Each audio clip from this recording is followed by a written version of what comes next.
समाज प्रबोधनाचा वसा जोपासत गेली 14 वर्षे रत्नागिरीत आयोजित केल्या जात असलेल्या कीर्तन संध्या महोत्सवात येत्या जानेवारीमध्ये महाभारत या विषयावरील आणखी काही पैलू राष्ट्रीय कीर्तनकार विद्यावाचस्पती चारू दत्तबुवा आफळे उलगडून दाखवणार आहेत.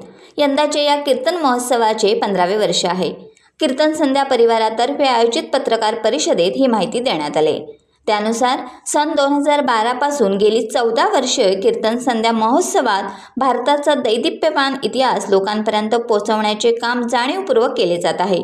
रामायणानंतर महाभारत या प्राचीन भारत आणि जगातील सर्वात मोठ्या महाकाव्यातील काही भाग गेल्या वर्षीच्या महोत्सवात सादर करण्यात आला होता. महाभारत ग्रंथ भारताच्या धार्मिक, तात्विक तसेच पौराणिक महाकाव्यांपैकी एक आहे. यावर्षी 6 ते 11 जानेवारी 2026 या कालावधीत दररोज सायंकाळी 6 ते रात्री 10 या वेळेत हा महोत्सव रत्नागिरीच्या स्वर्गीय प्रमोद महाजन क्रीडा संकुल येथे होणार आहे. महाजन क्रीडा संकुल येथे आयोजित करतो. 6 दिवस आहे. दरवेळेला 5 दिवस असतो. गेल्या वर्षी आपण 6 दिवस केले. ह्यावेळेला 1 दिवस जास्त आहे. गेल्या वेळेला आयत्या वेळेला 1 दिवस वाढवला होता. आणि ह्यावेळेचा विषय आहे की विश्वाचे न्यायवैभव महाभारत. गेल्या वेळेला महाभारताचा पूर्व भाग झाला होता, पूर्वपीठिका झाली होती. म्हणजे साधारणतः कृष्णज्येष्ठा येते धर्मक्षेत्र कुरुक्षेत्र म्हणतात, तसं कुरुक्षेत्रावर एकत्रित युद्धापर्यंत प्रसंग आला होता. म्हणजे ज्या महाभारतातल्या ज्या व्यक्ती आहेत त्या व्यक्तींविषयी माहिती देण्यात आली होती, पूर्वपीठिका देण्यात आली होती. त्याची सगळी माहिती दिलेली आहे. यावेळेला पुढचा हा जो भाग आहे भगवद्गीता, त्याचं तत्त्वज्ञान, ते विश्वाला कसं हितकारक आहे या दृष्टीने भगवद्गीतेच्या वरती भाष्य होईल. आणि ॲक्च्युअल त्याच्यातली प्रत्येक कथा जी आहे, म्हणजे प्रत्येक व्यक्तिमत्व आहे ते कसं लढलं आहे, धर्म अधर्म ह्याच्यातला जी रेषा आहे, ती पुसट रेषा आहे, ती त्या वाटत चारू आपले एक नेहमी त्याचा 5 दिवस कथा उलगडली. महाभारत हा विषय तसा म्हणजे नेहमीचाच विषय आहे. हा राजकारणाशी संबंधित जास्त विषय आहे. त्यामुळे राजकीय लोकांनी पण इकडे यावं. म्हणजे आत्तापर्यंत ते येत नाहीत. तर म्हणजे ज्याला राजकीय गणित हवी असतात की त्याच्यातल्या बऱ्याच नीती आहेत. कृष्णनीती आहे, विदुर नीती आहे, नीती आहे. बरीच व्यवहारात असता गरजेची आहे. म्हणजे म्हणतात की रामाप्रमाणे जगणं अवघड आहे प्रत्येकाला.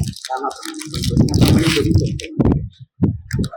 अशा अर्थाने आता कीर्तन संध्येबद्दल तुम्हाला माहिती आहे. म्हणजे आता हे 14वं वर्ष आहे. तुमच्या सगळ्यांच्या सहकार्याने एक छोटं सुरुवात केलेली आहे. त्याला वटवृक्ष लाभलेला आहे.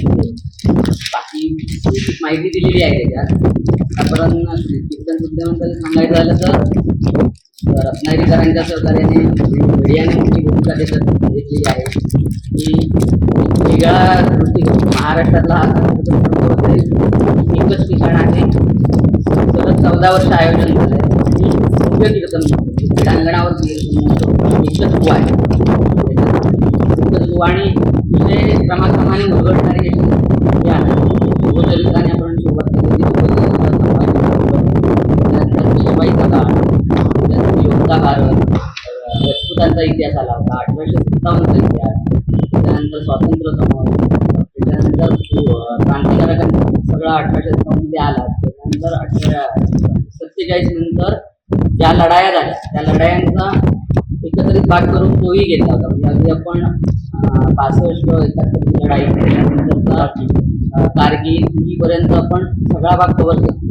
आणि त्यावेळेला अयोध्येत राम मंदिर झालं. म्हणजे आतापर्यंत गुलामीचा जो हे होतं भारतावर, ते दूर होऊन आपण तिथे अयोध्येत पुनर्निर्माण झालं राम मंदिराचं. त्यावेळेला पण आले रामराज्य, राम मंदिर ते राष्ट्र मंदिर अशा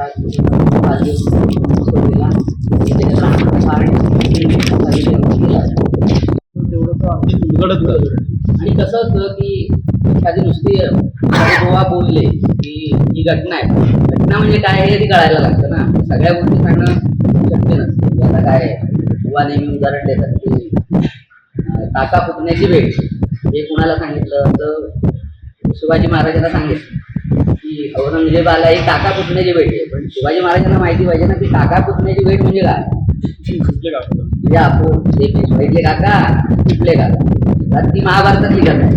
जेव्हा महाभारत युद्ध संपलं होतं, बऱ्याच जणांना माहिती नसेल की युद्ध संपलं सगळं, कारण भीमाने सगळ्यात कौरवांना मारलं, पण कौरवांना भीमाने मारलं.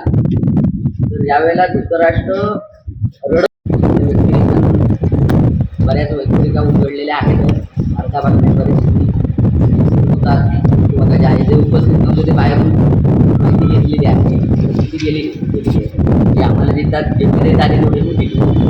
तर दरवर्षीप्रमाणे तुमचं सहकार्य आम्हाला असलेलं आहे.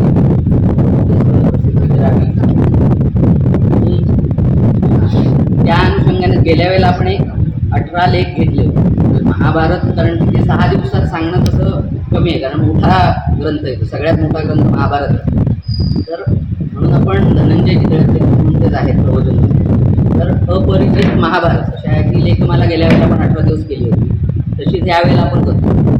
आणि ती लेखमेला कुणाला प्रश्न उत्तरं असतील किंवा एखाद्या गोष्ट कळली नसेल तर म्हणून आपण त्यांचं एक व्याख्यानमाला पण त्याच्या अगोदर आयोजित करतो. आता 20 आणि 21ला कराडे ब्राह्मण संघ आणि आम्ही असेल ते डिसेंबर 20 आणि 21 डिसेंबरला संध्याकाळी 6 ते 8 2 दिवस व्याख्यानमाला करतो की महाभारत हा विषय कळण्यासाठी, म्हणजे त्याच्यातल्या ज्या छोट्या छोट्या गोष्टी असतात त्या कळण्यासाठी अगोदर 2 दिवस प्रवचनमाला पण आयोजित करतो. टाइम्स डिजिटलला लाईक करा, शेअर करा, सबस्क्राईब करा आणि बेल आयकॉन दाबायला विसरू नका. Times digital.